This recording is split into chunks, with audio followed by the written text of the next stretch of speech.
ફરિયાદીને એવો લોભ લાલચ આપવામાં આવી હતી કે તમે અગર પ્રોસ્પેરા એક્સ નામની એક ટ્રેડિંગ એપ્લિકેશન છે એમાં અગર ઇન્વેસ્ટ કરશો, એના મારફતે અગર તમે સ્ટોક ટ્રેડિંગમાં ઇન્વેસ્ટ કરશો તો તમને વધારે નફો મળશે.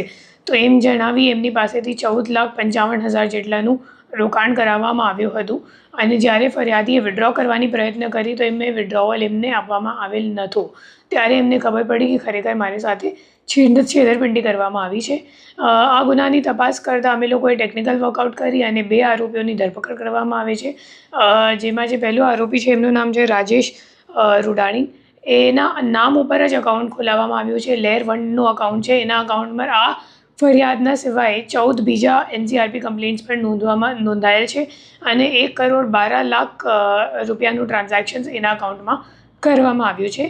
2% કમિશન જે ટ્રાન્ઝેક્શનનું વેલ્યુ છે એમાં 2% કમિશન એમને મળશે એમ કહીને એમના નામ ઉપર અકાઉન્ટ ખોલાવવામાં આવ્યું હતું.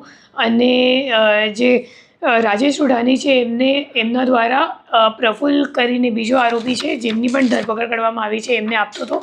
અને પ્રફુલ્લભાઈ પછી આગળ જઈને હિરેન સુચિત્રાને કરંટ અકાઉન્ટ આપતો હતો અને હિરેન સુચિત્રા પછી દિલ્હીને કોઈને આ અકાઉન્ટ મોકલતા હતા.